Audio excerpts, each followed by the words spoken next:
Ici Paris, capitale du Congo libre. Madame, monsieur, peuple congolais civilisé, bonjour.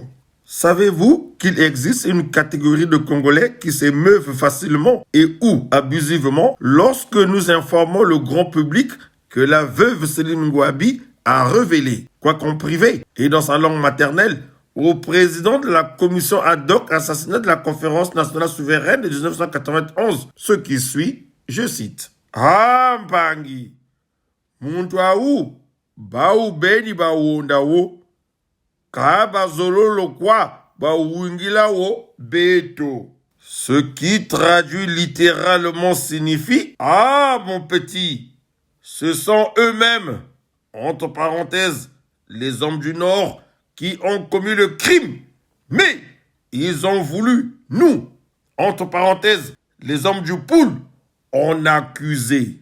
Fin de citation. Bon, de vous à moi, quelle vérité recherchent ces gens-là, particulièrement les quelques couillous que cette révélation a hérissé le poil, au point de pousser le bouchon jusqu'à oser affirmer que l'on visait l'ethnie couillou. Caramba, c'est raté. Aviez-vous entendu le mot couillou dans la citation de la veuve Céline Ngouabi? Non. Et alors, je vais vous dire, qui se sent mauvais se mouche. Maintenant, si ce que dit Céline Ngouabi n'est pas la vérité, cela sous-entend donc qu'il y aurait une autre vérité que ces gens-là connaissent apparemment et qui serait tout à fait différente du mensonge que le comité militaire du parti a pondu toute honte but et en toute lâcheté dès le 19 mars 1977 par la voix du ministre de la Défense, Sassou Denis. Dans ce cas, qu'il la dévoile cette vérité, au lieu de se lancer tête baissée dans des rhétoriques foireuses du genre. Céline était enceinte de Mathurin. Elle connaît la vérité de la mort de son mari.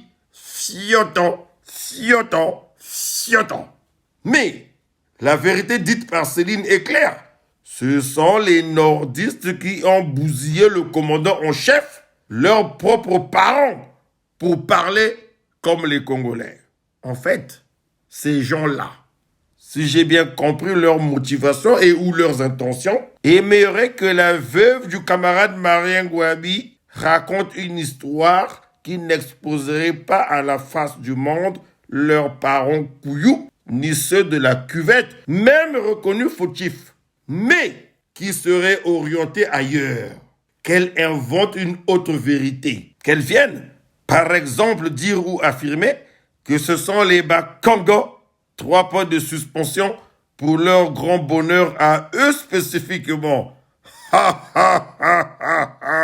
Caramba, c'est encore raté. Franchement, il y a des gonflés, des sans-gêne, des brigands dans ce monde. Au fait, au lieu de s'en prendre à la petite Bakongo, à qui ils veulent faire porter la croix, pourquoi ces agitateurs professionnels ne vont-ils pas demander des cantes au timonier, le Big Kani, le Ngaya, qui aurait eu un enfant, à les en croire, avec l'épouse officielle du commandant suprême qui tomba l'arbre à la main, dont la mâchoire fut fracassée, à qui l'on vida les 6 litres de sang de son corps, et curieusement, que l'on verra allongé sur la table du bloc opératoire de l'hôpital militaire, bien sapé, dans une tenue beige, sans tache. Tonton Sassou, dis-moi la vérité s'il te plaît. Mieux, il faut que tu avoues maintenant ce que vous avez fait à tonton Ngouabi, le 18 mars 1977, entre 11h50 et 13h40.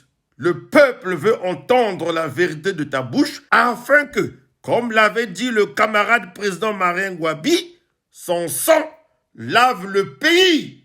Enfin.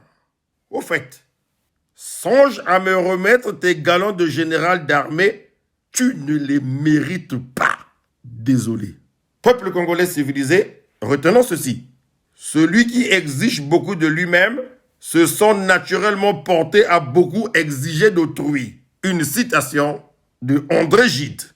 Voilà, j'en ai terminé pour aujourd'hui. À très bientôt. Si le peuple me fait confiance, ils auront un président qui redressera ce pays.